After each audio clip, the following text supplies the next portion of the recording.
welcome back to Alice Talks Football, and welcome back to another live Manchester United news, transfer news, and not even transfer news. We're probably not going to talk about transfer news, to be honest. Manchester United news discussion show. Isn't it nice to win, people? Isn't it nice to win? We're going to be discussing today's match together. 3 points, 4 wins in a row. The last time Manchester United won 4 games in a row was under Ten Hag 2 years ago. Manchester United already have more points this season than the whole of last season. If Michael Carrick wins one more game and he goes on to lose the others, he'd still finish with a higher win rate than Ruben Amorim, apparently, which is not stats. But good times. Look, this is Manchester United. We could go and lose our next 2 games. This could be a purple patch. We've seen it before. We've seen new manager bounces. So obviously we've got to not get carried away. But 2 big things have happened. Michael Carrick has come in and Kobbie Mainoo has been an incredible January signing. He's basically been a January signing because he didn't start a game until January 17th this season in the league versus City.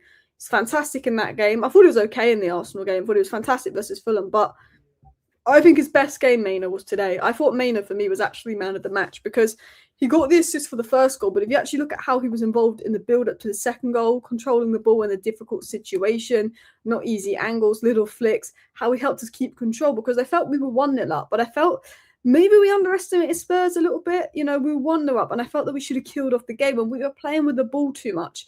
And it was like having your cake and not eating it. We were just playing around with it too much. And then finally we put the ball in the back of the net. But I was worried we were going to give Spurs a goal.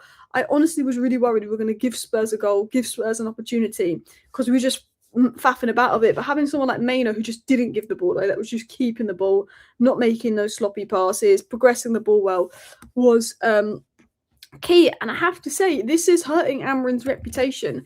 There's talk of Amorim going to release a statement at the end of the season, talking about Manchester United being very quiet. There's feeling that Ruben Amorim is going to go into Manchester United, and Ruben Amorim said this is the worst Man United team ever. It's not his fault. The system's fine. The players are rubbish. All this kind of stuff. And I think he also talked about Mainoo not being physical enough, and we've seen the ground that Mainoo's covered in the last few games. And I think all this stuff we're seeing right now must be really hurting Ruben Amorim's reputation. Positive stuff is hopefully we see some Man United players back in the England setup. Mainoo, Luke Shaw, Maguire, I think all deserved of a call-up. Dalot's looked better since Carrick's come in as well. And I think, you know, the biggest takeaway is managers at Man United need to not be stubborn. You know, Ruben Amorim, I don't think, was a bad coach. He had a lot of success at Sporting, but he was too stuck in his ways, didn't have maybe the personality to manage a club as big as Man United, and was too stubborn. And I think Ruben Amorim can be a good coach, but when you come to Manchester United, you sometimes have to adapt and you have to sort of learn. And I think that's what he wasn't willing to do. We saw Ten Hag ignore Ahmad, and we saw Amorim ignore Mainoo. And that's not the whole reason they lost their jobs. I'm not saying if Amorim had played Mainoo deeper and played Bruno further up, that things would have changed. I'm not saying if Ten Hag played Ahmad instead of Garnacho, things would have changed. But there was 2 very good players that were ignored by our last 2 managers.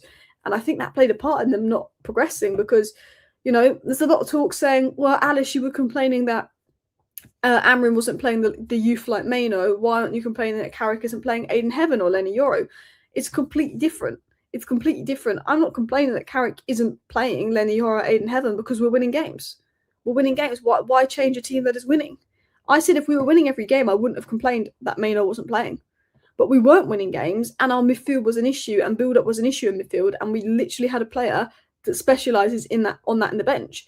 If we were losing games and our defence was absolutely horrific, and our defence was horrific because it was too slow, and you've got Aiden Heaven and Lenny Yoro on the bench that are quite quick, we'd then maybe be having that conversation. But it's different. You know, Carrick's not played Aiden Heaven, Carrick's not played Yoro, Carrick's not playing the youth. Why aren't people causing the same fuss about Amorim not playing Mainoo? Because Amorim wasn't winning and the midfield was a problem. The defence was fantastic today. Clean sheet. Carrick has the same amount of clean sheets as Amorim. Amorim got 2 clean sheets in 21 games. Carrick got 2 clean sheets in 4 games. We don't need to bring in Aiden Heaven. We don't need to bring in Yoro. If we weren't getting clean sheets and we were shipping goals and we were slow and we were losing, that's a conversation, but we're not. And that's why people wanted Mainoo to play, because we were losing. We were losing the midfield battle. We know that Bruno's better when he plays further up. Look at Bruno. 12 goal contributions in the last 9 games. That speaks for itself. And we know that Mainoo brings that balance with Casemiro. And we've just looked better. The fact that we have less defenders on the pitch, but we're conceding less goals and we're keeping more clean sheets, is because the midfield. The reason we couldn't keep a clean sheet under Ruben Amorim, despite him having such a defensive setup and formation, is because he'd leave a hole in midfield so we were open. Now we've got a bit more of a compact midfield. Spurs couldn't break us down. Look, maybe if Spurs had 11 players, maybe they score. Who knows? But that's something we did well. And, you know, Michael Carrick has taken what was called the worst Manchester United team maybe in the history, you know, into looking like a good and dangerous team. Don't get me wrong, and Bumo and Cunha, and that has come in since. Le Mans, again, been a good signing. The new signings have been good, but you have to admit, sometimes football is more simple. I got slander. I got slander for saying I wanted Ruben Amorim out by some Man United fans. I got a lot of hate for it. I got called toxic. I got called all sort of names because I got to a point where I said I think Ruben Amorim needs to go. And that is because I said, personally, he needs to adapt. And people are like, you can't tell him to adapt to his system. He won his league titles in Portugal. He knows more than you. And Amorim does probably know more than me. Don't get me wrong. He's a better coach than I'd ever be. You know, what he done in Portugal was fantastic. But I could just see that this Man United squad did not suit the way he played. Ahmad is not a wing-back. Dalot is not a wing-back. You know, Mason Mount benefited from it. Aiden Heaven benefited from it. But that was really it. You know, this Man United squad plays better when Bruno is in the 10. When Dalot was a natural fullback, when Luke Shaw was a natural fullback, not a centre-back. I just felt watching Amorim, if we just simplified it, Ahmad on the wing, Dalot as a fullback, Mainoo in that midfield, Bruno higher up, I just felt we'd be better for it. And I got a lot of slander from people who were saying, oh, look at Darren Fletcher playing the back four and things didn't change. Darren Fletcher had never managed a game in his life. I can't believe people were using Darren Fletcher's 2 games to justify why Amorim was right and why he shouldn't move to a back four.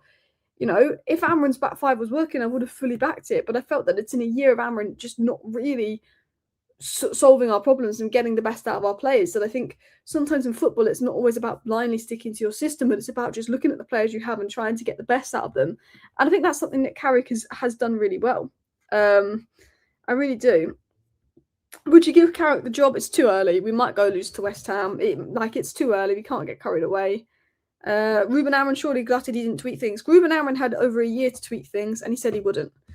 The thing is with Ruben Amorim, I always said this, if Ruben Amorim had tweaked things and shown adaptability, I would have got behind him. But it was a year of him not tweaking and changing things that weren't working, and I just could not get behind Ruben Amorim. Losing Casemiro is going to be a big loss. He was fantastic today. I think he's going to be harder to replace than people think. I agree. Their ego got them fired. Ruben Amorim's ego is the reason why he got hired. Hire Amorim to sack him again, people are saying. Amorim should have been fired 2 months ago, would have been a tight race. Well, that's what Ian Wright said. If Amorim was sacked after 10-man Everton game, could we be in a tight race? Because let's actually look at Manchester United's fixtures since we lost to 10-man Everton. Let's actually have a look at how many more points we could have maybe got. So we lost to 10-man Everton on the 24th of November. We then went and beat Palace. We then drew to West Ham. I think Carrick would have beaten West Ham at home, especially with 1-0 up. So that's 2 more points. We then drew 4-4 to Bournemouth. We should have won that game. We took the lead. That's 2 more points. We lost to Villa. Villa were in good form at the time. I think we played well, but we probably would have lost. We beat Newcastle. Cool. Newcastle aren't looking good. We drew 1-1 to an awful Wolves side that had lost 13 in a row. Carrick gives you 2 more points. Leeds. Okay, I'm going to say we draw to Leeds because they're taking points off people. Okay, I'm going to be generous. Burnley, if it's Carrick or not Fletcher, we win that game. That's 2 more points. We should have won that game. That's 8 more points. I feel like if we sacked Ruben Amorim after Everton, we'd be on 8 more points, which would have put us on 52 points, which would put us 4 points behind Arsenal, which could potentially have seen us in a title race, which is mad to think. Now, I'm not saying we would have won the title if we sacked Ruben Amorim in Everton. We may fall off between now and the end of the season, but it's actually pretty mad when you think about it. Like, we could have been in the title race. Giving the job to Carrick instead of Dan Fletcher was like the right choice. Yeah, you couldn't have given the job to Dan Fletcher. He had no experience. And this is what annoyed me, is I got so much hate, I got so much abuse because Darren Fletcher managed 2 games in the back 4 and didn't win. And they were saying, you were wrong about Amorim, admit you were wrong about Amorim, Alice, the squad is rubbish, admit you are wrong, Mainoo played, back 4 played, and we still lost, admit you're wrong. I got so much stick from people. And I was like, Fletcher's never managed a game in his life. Are you expecting Fletcher to do what Amorim couldn't? I was like, let's wait until we've actually got an interim in. You have to bring in someone with experience, and Carrick's done that. And it's mad because people went mental at me, like, because Fletcher hadn't won 2 games and he played a back four. People went mental, like, I told you Ruben Amorim was right, the squad is rubbish, Mainoo's rubbish, people were saying. And it's mad how, like, Amorim managed to gaslight fans into thinking the squad was rubbish and Mainoo was rubbish. And I think Carrick's come in and he's proven, okay, actually, these players can do something. And actually, we are better in a back four. And actually, we've won 4 games in a row, something Amorim hasn't done. I think Carrick's just shown if he plays his best players to their strengths, doesn't ignore a talent like Kobbie Mainoo, we can look a lot better. But look, Carrick may fall off. It's early days. One loss could disrupt the momentum. We could fall off a cliff. I'm not saying all of that. But, you know, it is hurting Amorim's rep. When you see Carrick having as many clean sheets as Amorim this season already, Carrick doing something Amorim's never done and by winning 4 games in a row, you see Mainoo shining when he was ignored by Amorim. It is hurting Amorim's rep because most managers, they get sacked by Man United, but they'll still have a good rep because everyone fails at Man United. You know, Moyes still has a generally good rep as a manager. You know, even Ralph Rangnick went to Austria and built his rep back up. But Amorim probably maybe not. Ruben Amorim got by good looks and charm. He was out of his depth. I think Ruben Amorim, because Ruben Amorim had more supporters than Ten Hag at the time he was sacked, despite finishing 15th and losing the Europa League final. And I think it's because Ruben Amorim had hair.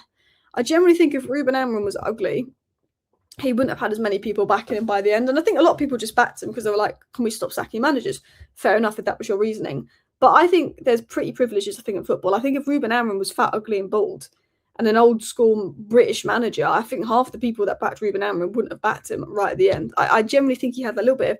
I think pretty privilege is generally a thing in football. And I'm not saying it in like, you gay, but I'm saying it in like I think there's an unconscious bias. You know, there was people talk about Hugh Ekitike and Torres and the love they get compared to like an Igor Thiago, for example. And I think there's that an unconscious bias with how things look in football. Alice, I saw a Rashford masterclass day about any goal and assist. I didn't watch Barcelona because they're on at the same time as Arsenal, but I can imagine he did well. If Rashford wanted to come back to Man United and his head was at Man United, I'd take him back. And as much as I like Rashford and think he's good, and I thought Amorim was wrong to get rid of him, his head was not at Man United, and you can't have a player whose head's not at Man United. His head's at Barca, and I do hope he goes there permanently, but we will need a left winger. We will need a left winger. He did have nice hair. Like, he was a good-looking manager, and that helped him, I think. I really do. If he was called Robert Andrews and he was fat, bald, and ginger, I feel like he would have been gone sooner. I can't lie. I like Morgan Rogers. I don't think he's a Bruno Fernandes replacement. Cole Palmer would be a Bruno Fernandes replacement for me. I would compare Morgan Rogers to Cunha. I like Morgan Rogers, but the reason I wouldn't spend big money on Morgan Rogers is we've got a lot of Morgan Rogers type players in Cunha. I think we need a touchline winger. Morgan Rogers is kind of like Cunha, ball carrier, likes to play more central, but slightly out wide, physical, boom. Morgan Rogers, and also I think Morgan Rogers is quite similar to Cunha. I would probably go for an out-and-out left winger. Alice, would you try for Kvaratskhelia? I would. I wonder how he'd do in the Premier League, but I would be open to trying for Kvaratskhelia. Like, I don't think he's been as good this season for PSG. Like, he's only got 3 goals in 16 games. But he's 24, Kvaratskhelia. He's still pretty young. Like, I would go for him. Like, I know he hasn't got, like, crazy goal numbers, but if I was Man United, I'd look at Kvaratskhelia in the summer. I think PSG could sell for a decent price. Mount has pretty privilege. Yeah, to an extent. I think that's kind of gone, though. I think everyone got fed up with Mount. Like, but pretty privilege is definitely a thing in football. Like Mbeumo was never rated until last season because he was bald and he played for Brentford. It's like the pretty privilege is like an unconscious bias in football. Like, them players that look better get rated higher. Like, honestly. I hate touchline wingers. I like inside forwards like Rashford, Salah and Mbeumo. I agree, but realistically, let's say Carrick gets the job. He likes one of his wingers to be an inside forward and the other one of his wingers to be a touchline winger. I agree. I prefer the Elises, the Cole Palmers, the Rashfords. I don't know, Cole Palmer normally plays central, but like he can play out wide. Than the like Nico Williams, the Antonys, the Garnachos. But yeah. Mbeumo and Lacey injured. Apparently Mbeumo picked up an injury and was limping. Hopefully not serious. I don't think Shea Lacey's injured. Let me have a look. Shea Lacey. Any news on him? Oh, Shea Lacey picked up an injury. Oh, that's annoying. because I was going to say if Mbeumo's injured, Shea Lacey would just come in as backup to Ahmad on the right, and we'd have. What do you think of Sesko? I mean, he only really got 20 minutes. I'm annoyed at Sesko for not scoring at the end or giving Vicario a harder save to make. I mean, that would have been Bruno's 13th assist, and we want Bruno to break that record. I saw a good tweet on Ruben Amorim, actually, from Phil, and I'm going to read this out here. Ruben Amorim knows how to coach, but I think the biggest thing that let him down was his temperament. At a club like United, it's less about coaching and more about how you manage people. And I think that's a big club. It is a lot of it is how you manage people. And, you know, you can be a really good coach and have really good ideas, but it's about getting your ideas across. Ruben Amorim maybe was monotonous. He did the same thing over and over again. Players really couldn't understand what he was trying to do. You could be a great coach, but it's how you explain things to the players. It's how you manage the players, it's everything. And I think that did let him down. You know, he had outbursts in press conferences. He would attack players. He'd attack the youngsters. He'd bring down the youngsters to try and make himself sound better. Like, yeah, I came 15th last season, but I had to play Harry Amas, Mainoo, Cheeto, Tyler Fredrickson, la la la. It just wasn't good for Amorim to say stuff like that. Spoke about quitting many times, called it the worst team ever. And if you look at Ralf Rangnick as well, you know, Ralf Rangnick at Austria has shown he's actually a competent manager, but Ralf Rangnick came into Man United, slandered all the players, and he couldn't get the players playing for him. And, you know, Amorim can't really get, you know, the best out of the players. And I think a big part of being the manager of Man United is how you manage the players. And I feel like Carrick has the respect. And I think it's true. Obviously, there was things that didn't help Amorim, like the fact that he had to do about 1 million interviews since he come in, which was absolutely nuts how he had about 1 million interviews to do. But it was, for me, like, yeah, like, I don't think that helped him. Brent Rossini's on something with his aging men. That aging men comment, manage aging men. Oh, there's so many memes. There's so many memes, like, of that. But Rossini's won 4 games in a row. Do you know what's really annoying is Carrick's won 4 games in a row. And before Carrick came in, everyone was dropping points in that race for top 4. So if, you know, normally winning 4 games in a row should have got us like 6 points ahead of 5th. But it hasn't, because Chelsea have also won 4 games in a row, because Rossini, to be fair to him, has been good. But yeah, we'll talk about Carrick. But I think what let Ruben Amorim down was silly comments. He speaks about relegation being possible. We have the worst team in Premier League history. We have to suffer. You know, like every manager has a quote, you know, like Ollie was there with mountains are there to be climbed. You know, Ten Hag said eras will come to an end when he talked about City and Liverpool. Amorim's is we have to suffer. Like, if you have to look at every manager in a quote they have, Ollie is mountains are there to be climbed. Ten Hag is eras will come to an end. When you think of Ruben Amorim, it is we have to suffer. We're not suffering now. It's mad. You know, no, not even the Pope can make me change my system. Mainoo's competing with Bruno. I'm employed to be a manager, not coach, but the day he was employed, he literally said he was a head coach. It's mad. And look, don't get me wrong, I think Jason Wilcox was a prick. I think the way that he dealt with Amorim is foolish, and I think that, you know, Amorim had every right to be pissed off and maybe could have been treated better, but he just wasn't good enough. I feel like he's just, yeah, it's kind of been shown up.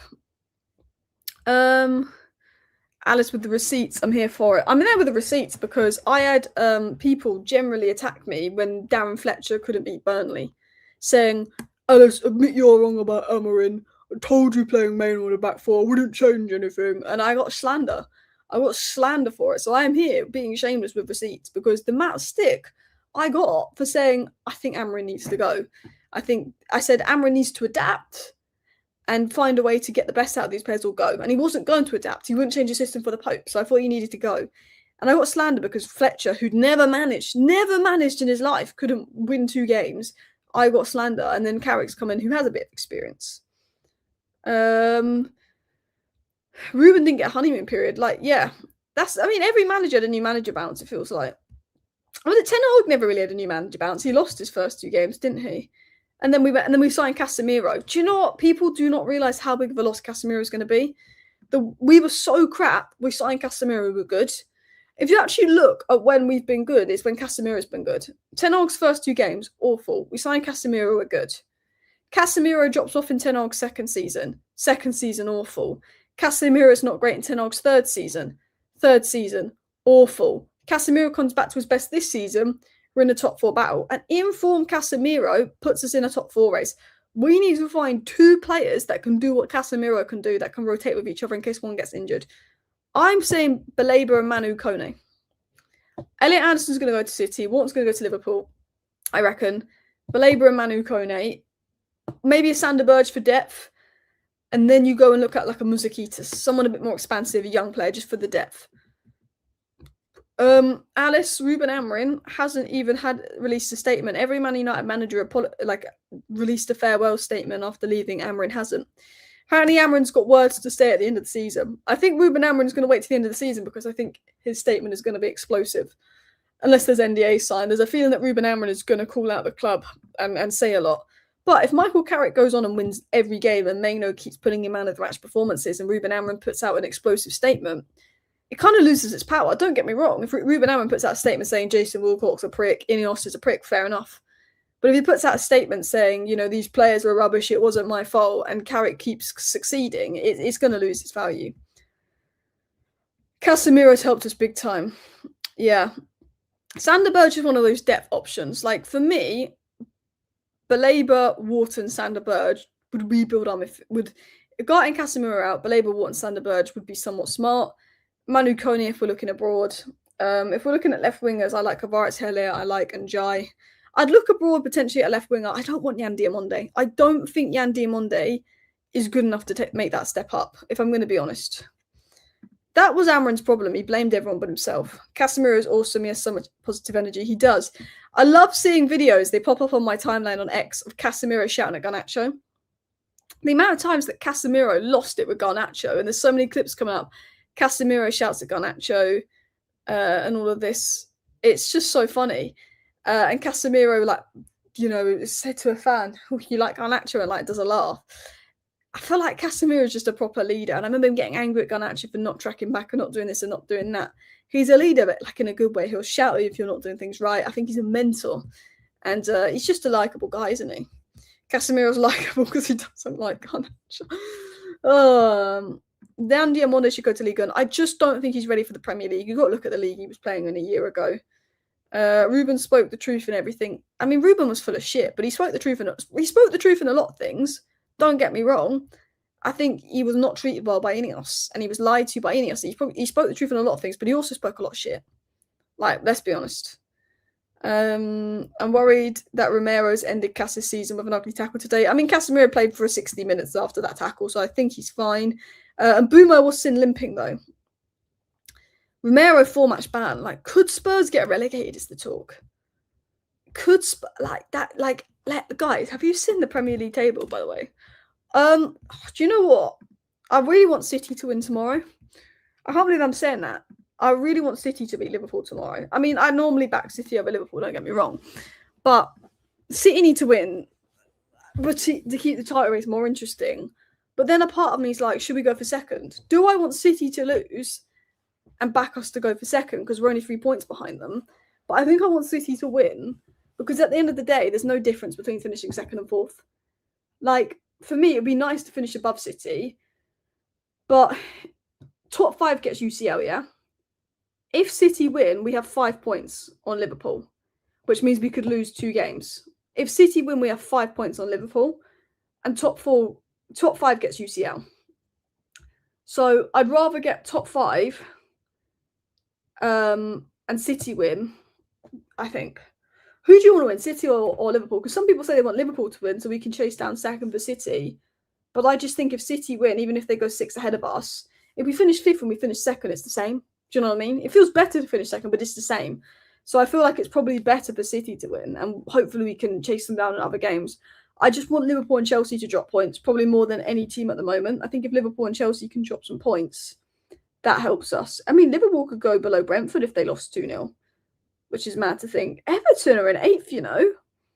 Newcastle are in 12th. It's mad. Newcastle, like, the Premier League table is mad when you actually look at it. A draw, I think, maybe. A draw. Yeah, a draw is probably best case scenario. I didn't even think of that. People say Liverpool win is better because they'll cough points later. Maybe. I mean, can both teams lose would be ideal. Villa could drop out. Villa could actually drop out, you know. I don't know, I wouldn't say they've been found out. I think they've tired. Camera's got injured. So Villa, for me, everyone talks about Morgan Rogers being Villa's best player, but Villa's most important player is Camera. He's fantastic. He holds the midfield. You know how Bruno Fernandes is our best player, but we collapse whenever Casemiro comes off. That's the same at Villa. Morgan Rogers is the best player, but they collapse every time Camera comes off. Camera is injured. So we're only 3 points behind Villa with better goal difference. We have to play Villa, actually, at some point. When do we play Villa? Do you know what's annoying is we've got such a break between fixtures. So West Ham, Everton, Palace. I think we beat Palace because they looked atrocious lately. I hope we beat West Ham and the guy can get his haircut. Everton at the Hill Dickinson Stadium is going to be difficult. I think Everton is where Carrick drops some points. I can't lie to you. I think he could drop some points to Everton at the Hill Dickinson. I can't lie. And then we have Newcastle and Villa. That Villa game could see us go above them. That Villa game could be massive. We've got to play Villa, Chelsea and Liverpool. Our 3 top 4 contenders we've got to play. Villa, Chelsea, Liverpool. Final day of the season was Brighton. Brighton might be a must-win game for Champions League football, and they're like such a bogey team, and they're the final game of the season, which I hate. But guys, Tottenham could get relegated, you know.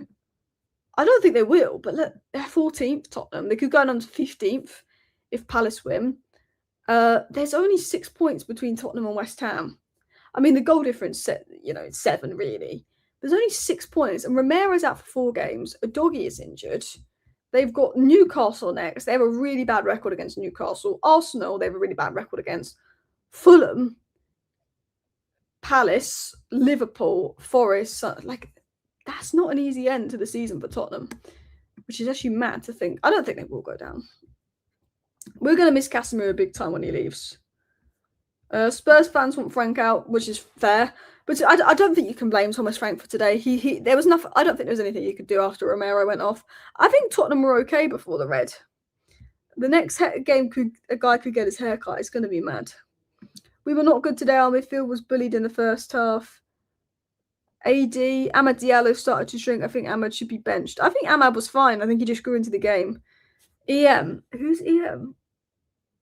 EM should play, and Amad Diallo. I keep thinking of Emmy Martinez when you say EM. BM, Brian Mbumo should play, and Sesko should be started. So you want Mbumo right wing, Sesko striker, Cunha left wing. I think Amad was fine. I think he grew into the game. I wouldn't say we were bad. I'd say we were really good the first 10 minutes. Then from minute 10 to minute 20, we lost control of the game. Tottenham started to dominate the midfield. They had the Gallagher chance. Then from about minute 20 to when Romero was sent off, it was a bit balanced again. Then when Romero was sent off, we took over. We went 1-0 up. We were very dominant. We should have gone 2-0 up. We were playing around with it. We were being silly. We were doing too many flicks and tricks. We were playing like we were 5-0 up when we were 1-0 up. We could have gifted them some mistakes. I think Luke Shaw almost gifted Xavi Simons a good chance. But then a bit of skill at the end, and Bruno Fernandes makes it 2-0. I think that's how I'd explain the game. First 10 minutes, we were really good. Second 10 minutes, Tottenham were really good. Then it was balanced. Romero got sent off. Then it was in our hands. I mean, I think Tottenham were in the game to begin with, but I think they had a good 10-minute cameo. They didn't capitalise on that, and they didn't do anything since. But there's 2 clean sheets. I don't think Romero's overrated. I just think he's rash. I actually would take Romero at Man United, but he's just very rash. Swap Eddie Howe for Michael Carrick. Eddie Howe's under a lot of stick at the moment. And it might be an unpopular opinion, I think if Newcastle sack Eddie Howe, they get worse. Eddie Howe's biggest problem is a bit like Ten Hag's biggest problem is his stubbornness. Eddie Howe is stubborn. Eddie Howe wants this transfer, that transfer. He's very stubborn with what transfers he wants and who he wants his club to sign, like Ten Hag is. And those players that Eddie Howe's obsessed with are like these British players, and some of them aren't good enough. And that's like Ten Hag. Ten Hag was obsessed with his Ajax Dutch players. Eddie Howe's obsessed with this Prem-proven players. And Eddie Howe's transfers and recruitment, like Ten Hag's, is kind of letting him down a bit because his squad ain't good enough. And the squad, I think, and Eddie Howe gets sacked, another manager comes in, that's not a good squad. Like, Voltemada's better than he's been playing. Vissa, I think, I expect more from. Bruno Guimaraes is world class. Tonali's a phenomenal player that's dropped off. Newcastle need a proper elite midfielder. They need a proper elite right winger because Alang was not it. They need some defensive depth and they need a number 10. That's what Newcastle need. I think Eddie Howe is actually a good manager. I think a lot of people say go for Enrique. I'm holding off manager talk until April. We'll see how Carrick does. We'll see who's available. I like Ancelotti. I know he's going to the World Cup. I know he's a bit old school. I'd love an Ancelotti at Man United. Alanga's made them worse. Yeah, I didn't watch the Newcastle game today. I might catch up on it because it was a 5-goal game. I might catch up on the Newcastle game, to be honest. Apparently Murphy was bad. People are saying. I don't know. I might catch up on the Newcastle game. It depends how much time I get. Alice, I actually feel happy for the first time in ages as a Man United fan. I feel like this is the happiest we've been since the FA Cup final. We won 4 games in a row for the first time in like 2+ years. I generally think this is the happiest we've been since the FA Cup final. What are the 3 best things Man United have done post Sir Alex Ferguson? Signing Bruno Fernandes, getting rid of Garnacho, getting rid of Amorim. There's probably other things I can't bother to think. I will wrap up the live stream in a second. Tonali's being offered to Madrid. Tonali's agent, I think, is just offering around everywhere. I rate Baltamada. I think he's not getting any service. But anyway, I'm going to wrap up the stream here. Just wanted to talk about the win, what Ruben Amorim might be thinking. Obviously, Carrick and Mainoo doing well isn't really helping Ruben Amorim's look or reputation right now, is it? So I just thought we'd discuss all of that. But listen, people, thank you so much for tuning into today's live show. I will be back tomorrow. See you next time. Bye.